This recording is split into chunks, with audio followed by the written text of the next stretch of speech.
अस्सलाम वालेकुम नाज़रीन, मैं हूं वक़ार अहमद और आप देख रहे हैं निकले तेरी तलाश में। और हमारी तलाश तार साहब की किताब के हवाले से है, नांगा पर्वत के हवाले से है, और जो सवालात का सिलसिला है वो नांगा पर्वत के हवाले से है। सो तार साहब से नांगा पर्वत के हवाले से जो सवालात हैं उनको सिलसिला जारी रखते हैं। तार साहब, आपने माउंट ब्लोर एक होटल का नाम लिखा है, और ये नाम एक तो किसी और किताब में नहीं मिलता, और 22 साल मुझे जो हो गए हैं मैंने भी ये नाम नहीं सुना। तो ये कोई थोड़ा सा बता सकते हैं माउंट ब्लोर होटल किस जगह पे था? गिलगित में है वैसे तो, आपने लिखा है कि गिलगित में एक होटल है माउंट ब्लोर। अच्छा, माउंट ब्लोर मेरा ख्याल है कि जहाँ पे हम ठहरे थे जाके। जी जी। तो आज से कुछ अर्सा पहले, क्योंकि गिलगित टूरिस्ट एक डेस्टिनेशन था नहीं, तो ज़्यादातर ये होता था कि जिनके बड़े घर होते थे उनको कन्वर्ट कर देते थे होटल्स, और ज़ाहिर उनके साथ बाग भी होते थे, बहुत ज़्यादा ज़मीन थी। उसके बाद आहिस्ता आहिस्ता वो घर ख़त्म होने शुरू हुए, और ये बड़ा एक ख़ौफनाक सा होटल था, right in the middle of Gilgit, और पुराने कमरे थे और खाना वाना भी मुनासिब था, लेकिन उसका जो एटमॉस्फियर था इर्द गिर्द, जो दरख्त थे, जिस तरह अपना इसरार है जी। इसका जो पहला होटल था, और उसका भी एटमॉस्फियर इसी किस्म का था ना। तो वो फिर आहिस्ता आहिस्ता अब वहाँ पे एक सुपरमार्केट बन चुकी, चुनाचे ओरिजिनलिटी आहिस्ता आहिस्ता वो मतलब ख़त्म हो जाती है, फाइनेंशियल जो मसाइल हैं उनकी वजह से। तर साहब, ये जो होटल था ये गिलगित में एयरपोर्ट रोड पे था?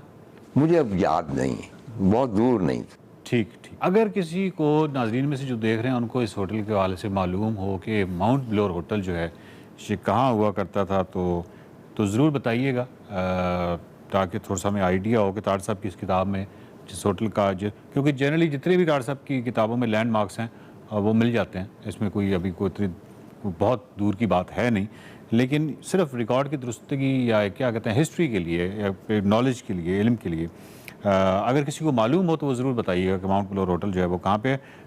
तार साहब, जो अस्तोर रोड है ये अभी भी ख़तरनाक है, मतलब शायद बाकायदा जब आप कराकोरम हाईवे से अस्तोर रोड पे सफ़र करना शुरू करते हैं तो एक तो ये अस्तोर नाला या अस्तोर रिवर जो है इसका एक तो शोर बहुत है, और दूसरा ऑफ कोर्स ये तंग रोड है और लैंडस्लाइड भी आती है, ये तमाम चीज़ें हैं, तो वो काफ़ी ख़तरनाक सी रोड है। अस्तोर रोड, ये जो उस वक्त आप गए थे तो क्या ये जीप ट्रैक हुआ करता था या ये प्रॉपर सड़क थी, और उस वक्त की क्या सूरत हाल थी? अच्छा, ख़तरनाक जो टर्म है ना, ये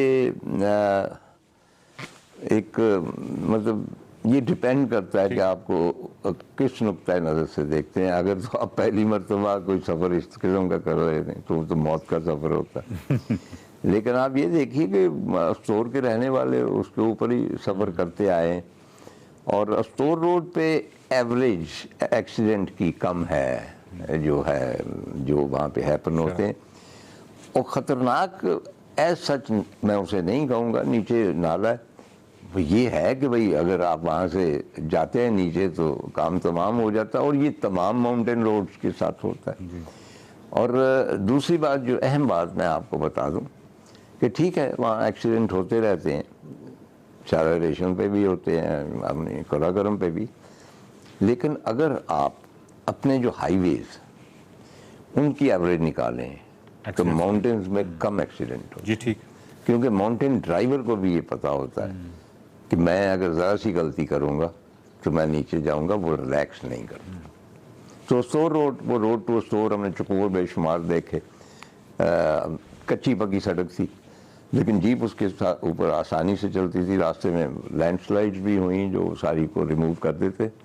और स्टोर, मुझे अफसोस इस बात का है कि स्टोर को कम एक्सप्लोर किया गया, हालांकि ये इस पूरे रीजन में सबसे इम्पोर्टेंट था, गिलगित से भी और बाकी लोगों से भी। स्टोर वॉज सेंटर, इसीलिए स्टोर में पढ़े लिखे ज़्यादा लोग एवरेज जो है, क्योंकि इनका बराह रास्त था राब्ता श्रीनगर से, रास्ता श्रीनगर को जाता था, और इनके बेशतर लोग श्रीनगर में स्कूलों में पढ़ते थे। डॉक्टर साहब, ब्रिगेडियर असलम वाली जो सड़क थी ये आपने लिखा है कि बन रही थी, और आप दूसरी साइड पे गए, यानी बोल्डर रेंज वाली साइड, जो अब तो खैर किसी को आइडिया नहीं है कि वो वाला रास्ता हुआ करता था।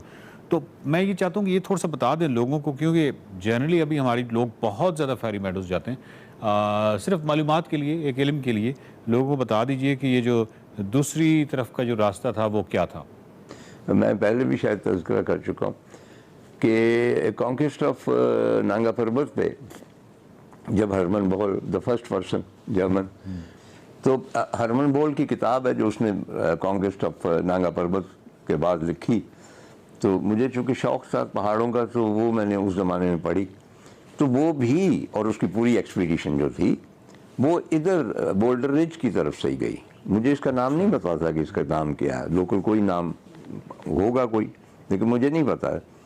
मुझे हरमन बोल की किताब से पता लगा चला कि भाई इसको बोल्डर रिज कहते हैं, और उसने रास्ता भी उसी तरह बयान किया जाएगा, और उसने भी पानी का कहा कि भाई पानी नहीं है, लेकिन उसने साथ एक दो कमेंट भी लिखे थे। उसमें एक कमेंट ये था कि boulder ridge was one of the most dangerous ridges I have ever crossed. अच्छा। और वो डेंजरस सिर्फ इसलिए थी कि रास्ता छोटा है। एक्सपीडिशन में ना थोड़ा बहुत आगे पीछे हो जाता, हम तो बहुत वैसे ही आहिस्ता चल रहे थे और फूंक फूंक के चल रहे थे, और हमारे साथ एक गधा भी था तो हम उसके पीछे पीछे चल रहे थे, लेकिन इट वाज डेंजरस। बिल्कुल सही। नाजरीन के लिए बताता जाऊं कि बोल्डर रिज जो है ये हम आपको दिखाते हैं 1952 में जो टीम आई थी हरमन बोल की और हेनरी कॉफर की, ये जो टीम थी इसने पूरा रिकॉर्ड किया था, कराची से लेके ये सारा सफ़र इसने रिकॉर्ड किया। फिर ये गिलगित पहुँचे, गिलगित इनको किस तरह वेलकम किया गया, किस तरह खुशामदीद कहा गया उस वक्त के जो गवर्नर थे और वज़ीर आला थे। उसके बाद फिर वहाँ से इनकी एक्सपीडिशन स्टार्ट होती है और ये वहाँ से पैदल रायकोट पहुँचते हैं, और रायकोट से फिर ये अभी आप देख रहे हैं कि बोल्डर रिज यहाँ से ये चढ़ते हैं, और ये पुराना रास्ता है। एग्जैक्टली यही वह रास्ता है जो तार साहब ने इख्तियार किया 1988 में, और उसके बाद ये ब्रिगेडियर असलम वाली जो मशहूर ज़माना जिसको ये जो जीप ट्रैक है जो फेरी मेट उसको जाता है ये बन गया। तो ये वो फुटेज आपको दिखानी थी ताकि आप ये फुटेज का आपको आइडिया हो कि हरमन बोल जो हैं वो ये उन्होंने कौन सा रास्ता इख्तियार किया था, और अब ये रास्ता जो है वो बिल्कुल माजी का हिस्सा बन चुका है।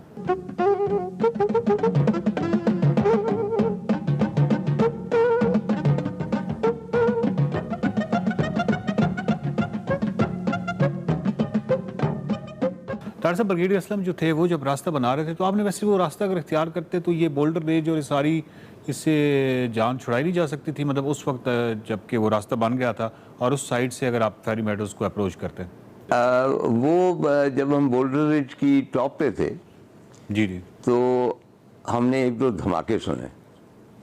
तो मौलवी अब्दुर्रहमान ने कहा कि अगर आप देखें, क्योंकि उधर से वो नाला तातू नाला और उसके पार वो खासा फासला था, अगर वो जो क्रोज फ्लाइट किया जाए तो मेरा ख्याल 1-1.5 किलोमीटर तो बनता होगा, तो नज़र तो नहीं आ रहा था, इतना लोग इतना नज़र नहीं आते, लेकिन एक दो शायद जीपें नज़र आई। तो उन्होंने बताया कि इस तरह ब्रिगेडियर असलम साहब ने ऊपर जंगल जो है वो ख़रीदा है गवर्नमेंट से, और उसकी लकड़ी लाने के लिए वो यहाँ पे सड़क बना रहे हैं फ्रॉम रायकोट टू तातू, और वो उसका एग्रीमेंट ये है कि जब वो इस्तेमाल कर चुकेंगे उस रास्ते को, उस सड़क को, तो वो तातू के विलेजेस का हो जाएगा। ये उसमें जो भी इनका फैसला हुआ था आपस में। इसीलिए अब अगर आप अपनी कहीं मतलब अपनी गाड़ी पे जाते तो वो कहते नहीं जी हम चार्ज करेंगे क्योंकि सड़क हमारी है। They are basically right. अच्छा, चाहिए तो नहीं ऐसा, लेकिन बहरहाल दूसरा ये था कि उधर कॉन्सेप्ट ही नहीं था जाने का, तातू को सिर्फ वही रास्ता जाता था, और अगर हम उस रास्ते पे चलते भी तो वो मेरा ख्याल सड़क हार्डली 1-1.5 किलोमीटर बनी होगी, बाकी आगे तो बिल्कुल वो शार्प डिक्लाइन थी ना, रॉक्स। जी बिल्कुल, उधर से नहीं जा सकते। बिल्कुल ठीक है।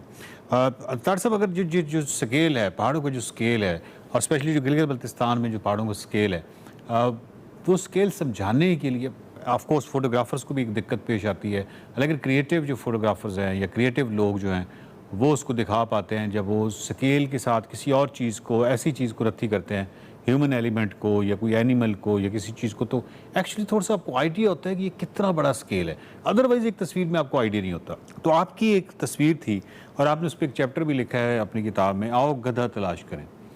और ये जो आओ गधा तलाश करें हैं, ये बुनियादी तौर पे नाज़रीन को बताता जाऊं कि ये बोल्डर एज पे किस जगह पे इनका गधा था और उसके ऊपर ये नज़र नहीं आ सकता था गधा अनटिल के उसके ऊपर वो एक सुर्ख थैला ना होता, जिसकी वजह से उस तस्वीर में जो तार साहब ने खींची वो गधा नज़र आता है बड़ी मुश्किल से एक डॉट की शक्ल में, जिससे आपको आइडिया होता है कि ये कितना ह्यूज स्केल है। तो तार साहब आपके पास ये तस्वीर मौजूद है? नहीं, वो तस्वीरें थीं लेकिन आगे पीछे हो गई हैं। लेकिन ये जो स्केल है जी, बहुत सारे जो मेरे दोस्त हैं अब नॉर्थ की फ़ोटोग्राफी करती हैं, मैं उनको बहुत मिन्नत समाजित करता हूँ कि देखो मतलब आप माउंटेन्स की तस्वीरें खींचो, लेकिन किसी एक तस्वीर में उसका कंपैरिजन होना चाहिए किसी शय के साथ। और इंसान से बेहतर कोई कंपैरिजन नहीं। हर एक जानता है कि ये 5, 5.5 फुट, 6, 6.25 फुट का होगा, और उसके कंपैरिजन से पता चलेगा कि उन पहाड़ों की स्केल क्या है जी। अब इसमें गधे वाला भी यही था कि ह्यूज बोल्डर है और माउंटेन है, और उसमें वाज़े तौर पे वो नज़र आ जाता है जब आपको बताया जाता है, पहले नज़र नहीं आता है, सो टाइनी। लेकिन इसका एक और हवाला मैं दूंगा कि जब मैं K2 में गया हूँ बेस कैंप कंकोडिया, तो आमिर हमारे दोस्त थे, तो उन्होंने एक तस्वीर खींची, 2-3 तस्वीरें उन्होंने मुझे अंदाज करके भेजी इस साइज़ की, और मैंने कहा यार एक ही काफ़ी है। कहने लगा कि नहीं तार साहब, एक दूसरी बहुत कीमती तस्वीर है आपके लिए। मैंने कहा एक जैसी हैं? कहते नहीं, एक जैसी नहीं। तो उसने मुझे बताया कि नीचे देखें और ये जो सुर्ख जैकेट है ये आप खड़े जैकेट थी। मतलब आई वॉज फ्लैबरगास्टेड कि जो स्केल थी कि वो एक इस तरह सा ज़रा सा है, और उसके बाद जो हैबत है फिर पता चलता है कि K2 और उसके निवाज में जो पहाड़ हैं इनकी हैबत क्या है। और उसको अगर throne room of mountain gods कहते हैं तो थ्रोन रूम है। बहुत शुक्रिया तार साहब, बहुत ही कमाल गुफ्तगू रही आपसे, बहुत ही ज़बरदस्त जवाबात दिया आपने नंगा पर्वत के हवाले से। और जब भी मैंने देखा कि शुमाल के हवाले से आपसे सवाल पूछे जाते हैं तो आप में ख़ास एनर्जी आ जाती है और चेहरे पे ख़ास चमक आ जाती है। तो नागा पर्वत पे हमारे जो सवालात का सिलसिला है वो तार साहब के साथ वो जारी है। ये पूरी एक सीरीज़ है और अगले हफ्ते फिर मुलाकात होगी। देखते रहिए निकले तेरी तलाश में।